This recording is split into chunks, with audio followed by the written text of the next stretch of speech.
The Life and Teachings of the Masters of the Far East, Volume 1, Chapter 6. The man we had left in the village to observe Emil joined us here and reported that he had conversed with Emil until nearly 4 o'clock of the day he was to keep his appointment with us. Then Emil said he was about to keep his appointment. His body immediately became inactive and reposed upon the couch as though asleep. It was in this position until about 7 o'clock in the evening, when it gradually became more indistinct and then disappeared. It was at this time in the evening that Emil came to us in the lodge at the little village. We had made a number of short trips from our headquarters, with either Just or Nutpro accompanying us, and in every instance they had shown us their sterling qualities and worth. On one of these trips, Emil, Just, and Nutpro accompanied us to a village where a temple called the Silence Temple, the temple not made by hands, is located. This village contains the temple and the houses of the attendants and is located on the former site of a village that had been nearly destroyed by the ravages of wild animals and pestilence. We were told that the masters visited this spot and found a few inhabitants left, of about 3,000 population. They ministered to them and the ravages of the wild animals and pestilence ceased. The few villagers vowed that, if they were spared, they would, from that time on, devote their lives to God, serving Him in any way He chose. The masters left, and when they returned later, they found the temple erected and attendants in charge. The temple is very beautiful, situated on an elevation overlooking a wide expanse of country. It is about 6,000 years old, is made of white marble, and has never needed repairs, as a piece chipped off replaces itself, as was proven by members of our party. Emil said, "This is called the Temple of Silence, the place of power." Silence is power, for when we reach the place of silence in mind, we have reached the place of power, the place where all is one, the one power, God. Be still and know that I am God.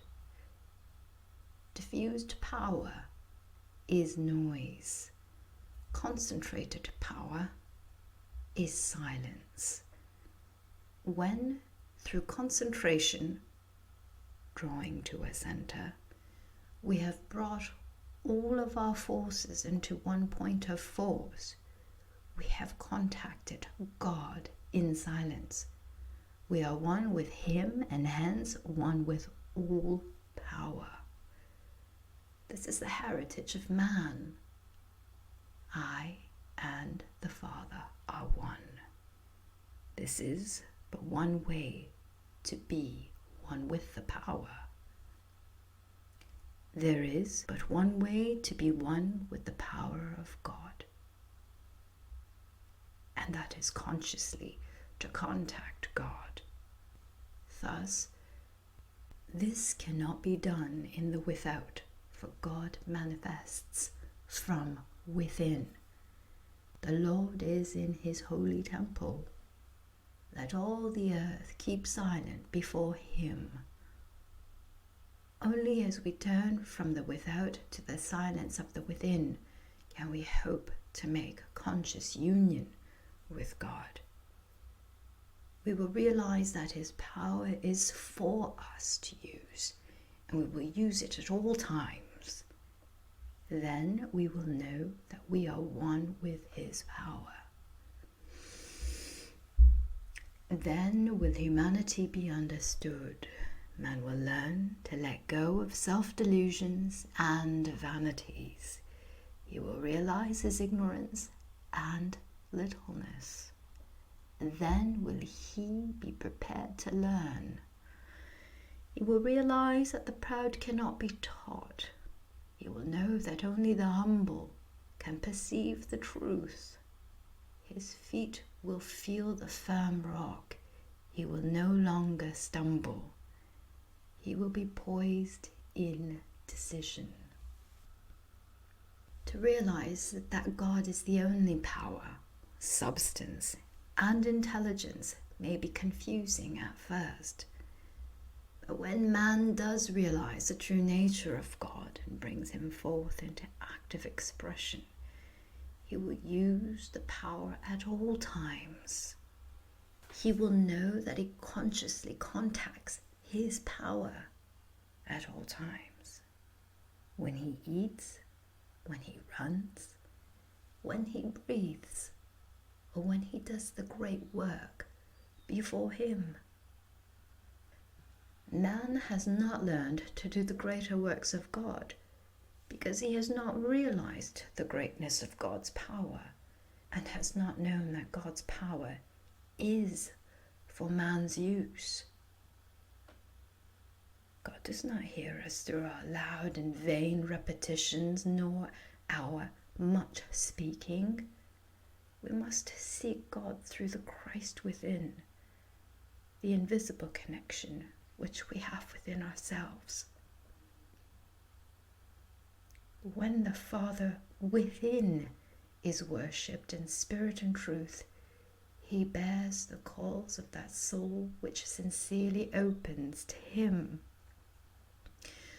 The one who makes the connections with the Father in secret will feel the power flowing through him as the fulfillment of every desire. For he that sees the Father in the secret place of his own soul, and there abides him, the Father will reward openly. How often Jesus disclosed his individual contact with the Father. See how he constantly held himself in conscious communication with God within.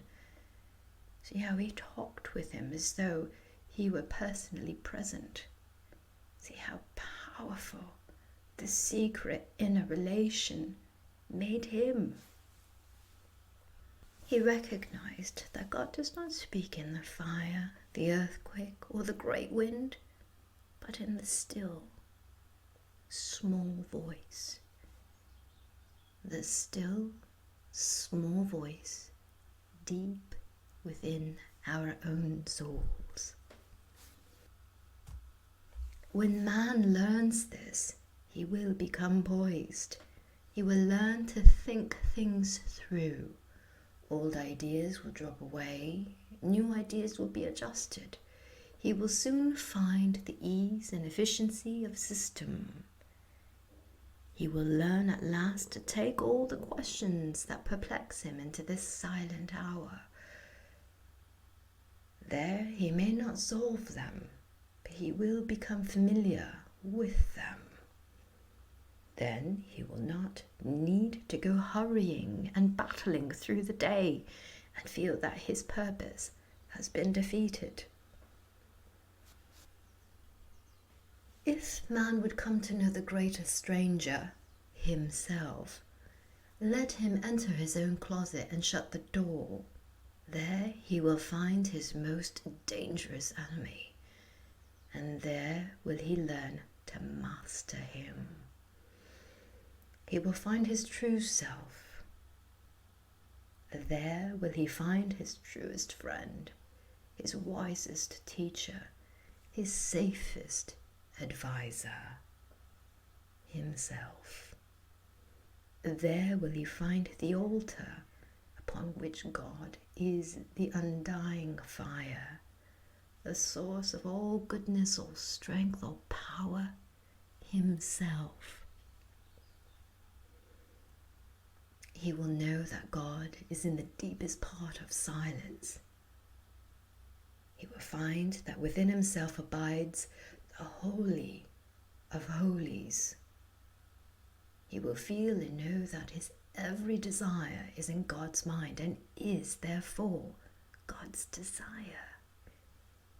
He will feel and know the closeness of the relationship of God and man, the Father and the Son.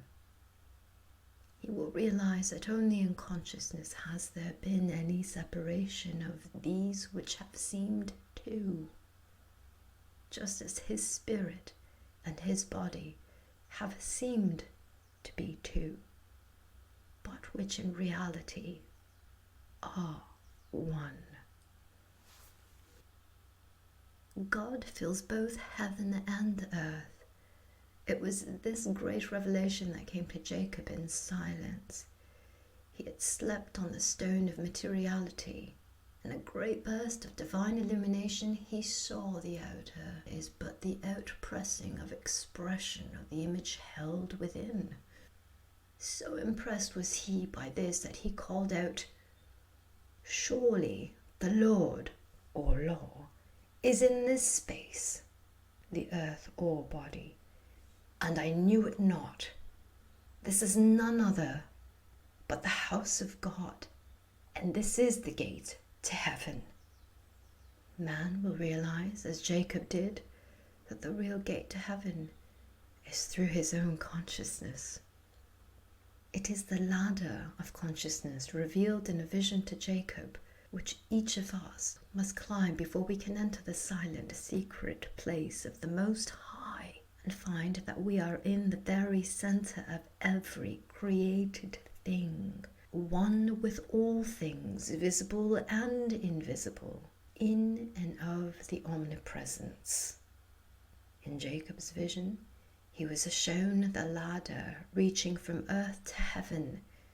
He saw the angels of God descending and ascending upon it, God's ideas descending from spirit to form and ascending again. It was the same revelation that came to Jesus when the heavens were opened unto him, and he saw the wonderful law of expression where ideas conceived in the divine mind come forth into expression and manifest as form. So perfectly was this law of expression revealed to the Master that once he saw all form may be transformed or changed in form through a change of consciousness in regard to it. His first temptation was to change the form of stones to that of bread to satisfy personal hunger. But with the revelation of this law of expression came the true understanding that stones, as well as all other visible forms, have come forth from the universal mind substance, God, and are in themselves true expressions of divine mind, and all things desire, not formed, are still in this universal mind substance, ready to be created or brought forth to fill every desire. Thus, the need for bread but showed that the substance with which to create bread or any other needed thing is at hand without limitation, and bread can be created from this substance just as well as stones can be created therefrom. Every good desire man has is God's desire. Therefore, there is an unlimited supply in the universal God substance all about us to fill every desire. All we need do is to learn to use what God has already created for us. And this he wills to have us to do, that we may be free from every limitation and thus be abundantly free. When Jesus said, "I am the door," he meant that the I am in each soul is the door through which the life, power, and substance of the great I am, which is God, comes forth into expression through the individual. This I am has but one mode of expression, And that is through idea, thought, word, and act. This I am God being, which is power, substance, intelligence, is given form by consciousness. And for this reason, the Master said, according to your faith be it unto you, and all things are possible to them that believe. Now, we see that God is within the soul as power, substance, and intelligence, or in spiritual terms, wisdom, love, and truth, and is brought out into form or expression through consciousness. Consciousness, which is in the infinite mind of God in man, is determined by the concept of belief that is held in the mind. It is the belief in separation from spirit that has caused our form to age and die. When we see that spirit is all, and that form is constantly being expressed from spirit, then shall we understand that that which is born of or brought out of spirit is spirit. The next great truth to be revealed through this consciousness is that each individual, being a concept of the divine mind, is held in that mind as a perfect idea. Not one of us has to conceive himself. We have been perfectly conceived and are always held in the perfect mind of God as perfect beings.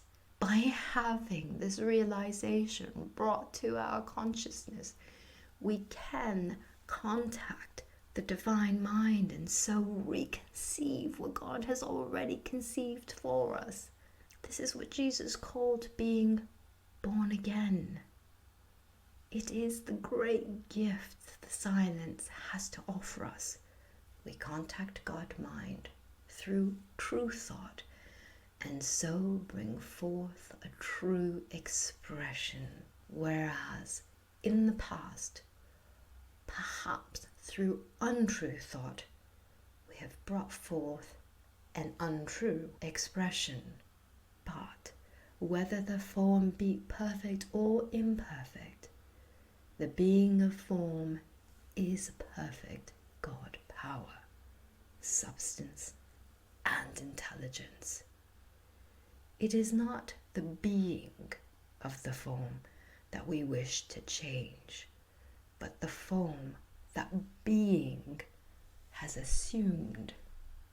This is to be done through the renewing of the mind, or through the change from the imperfect to the perfect concept, from the thought of man to the thought of God. How important, then, to find God, to contact Him, to be one with Him, and to bring Him forth into expression. How equally important is the silence or the stilling of the personal mind, that the God mind in all its splendor may illuminate the consciousness. When it does, then we shall understand how the Son of Righteousness, or right useness, shall rise with the healing in his wings. The mind of God floods consciousness as sunshine floods a darkened room.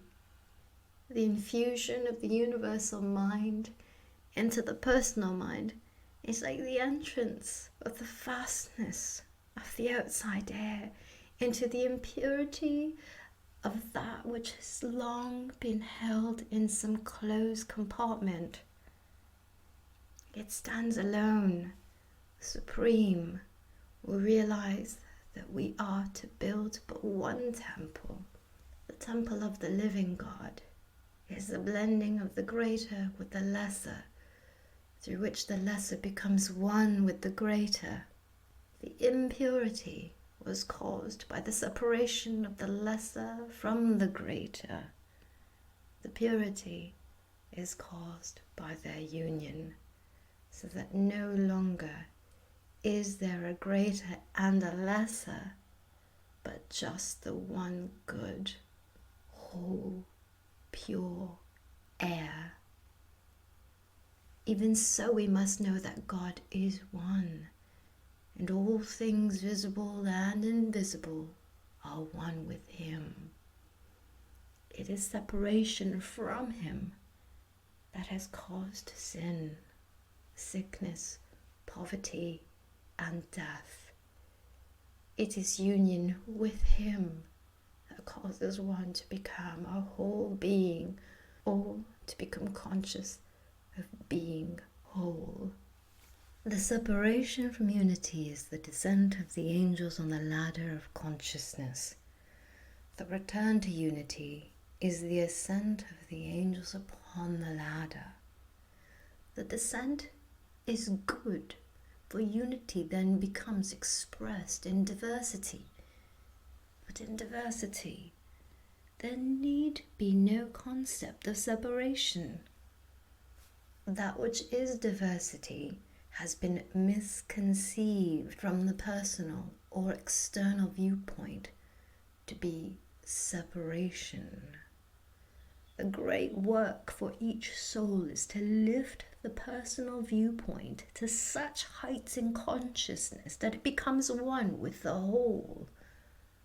When all can meet with one accord in one place, that place in consciousness where it is understood that all things visible and invisible have their origin in one God, then we stand upon the Mount of Transfiguration. At first we see Jesus, and with him Moses, and Elias, or law and prophecy, and the Christ, the power within man to know God. And we think to build 3 temples, but the deeper meaning comes. We are given to realize the immortality of man and to know that divinity is never lost, that divine man is deathless, eternal. Then Moses, the law, and Elias, the prophecy, disappear, and the Christ stands alone, supreme, and we realize that we have to build but one temple, the temple of the living God, within our very selves. Then the Holy Spirit fills the consciousness, and the sense delusions of sin, sickness, poverty, and death become no more. This is the great purpose of silence. This temple from which you may chip a piece, and the scar will be instantly healed, but typifies the temple of our body, of which Jesus spoke, the temple not made by hands, eternal in the heavens, which we are to bring forth here on earth.